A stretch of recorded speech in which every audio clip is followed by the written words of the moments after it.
Avvalambor hammamizga shunaqa hollar nasib qilsin. Bizlar bulvarga kelganmiz. Mana shunaqa hashamatli hovlimiz sotuvga chiqyapti. 4 sotuq poli podval 1-2 etajdan iborat. Birinchi etajda bizlarda oshxona, katalar yotoqxonasi, mehmonxonasi bor.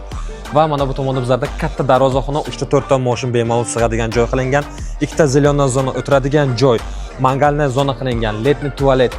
Podval qismiga, hovli qismidan va uyning ichidan ham kirish mumkin. Ikkinchi etajda bitta zal va 3 ta yotoqxonasi bor. Hozir qisqacha obzorni qilamiz, qani ketdik. Uyimizni obzorni mehmonxonadan boshlaymiz. Mana shunaqa chiroyli mehmonxona qilingan, new klassika stilda bo'lyapti. Bu tomonda bizlarda TV zona qilingan, mebellar polnusi shifondan, chiroyli lustra ilingan, polnusi ganchkor ishlari bitkazilgan va bu tomonda bizlarda mehka zona. Mehmonxonamizning o'zida 5 ta oyna joylashgan. Ana endi boshqa xonalarni ko'rishni boshlaymiz. Bundan oldin koridor qismini ko'ramiz.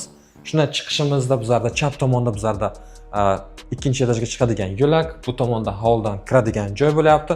Prixoja mebellar o'rnatilgan va bizlarda chap tomonda mana shunaqa chiroyli oshxonamiz bor. Hovlimizda hamma yerda kamera o'rnatilgan, polnus 24 soat kamera ishlaydi. Bu yerda bizlarda oshxona joylashgan. Uyimizni balandligi 3,5 metr, lustraga bitta ahamiyat bering, juda ham podzakaz olib kelib o'rnatganlar, juda ham chiroyli. Bu tomonda podzakaz kuxona garnitura qilingan.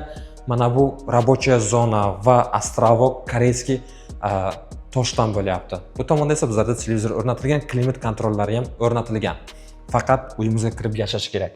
Ana endi bu yerda bizlarda общий санузел joylashgan, birinchi etajniki mana shunaqa chiroyli kattagina vanna, unitaz, rakvinalar o'rnatilgan, kafillar 120 ga olmish.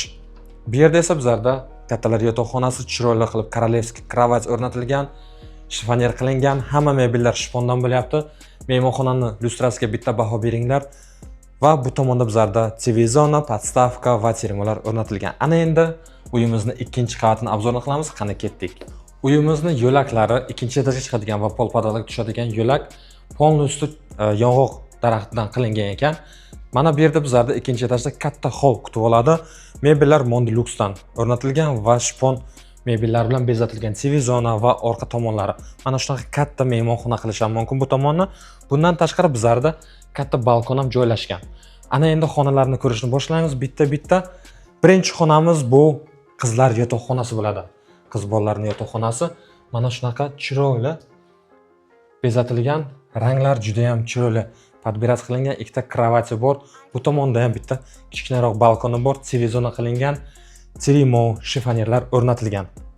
Ana endi keyin ahamiyat bering, har bitta xonamizda отдельно o'zini mikroklimati bor, ustanovka qilish mumkin. Mana bu yerda esa bizlarda общий санузел, ikkinchi etajniki joylashgan, katta dushovая kabinka, unitaz, rakvinalar o'rnatilgan.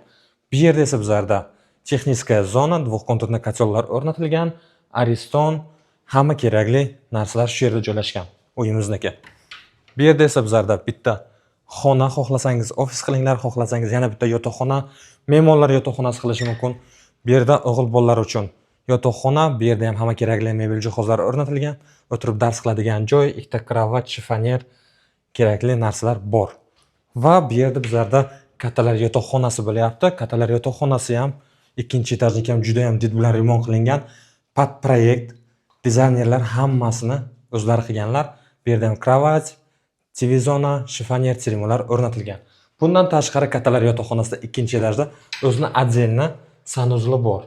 Bu yerda ham dushovая kabinka, unitaz, rakvina, bedelar o'rnatilgan.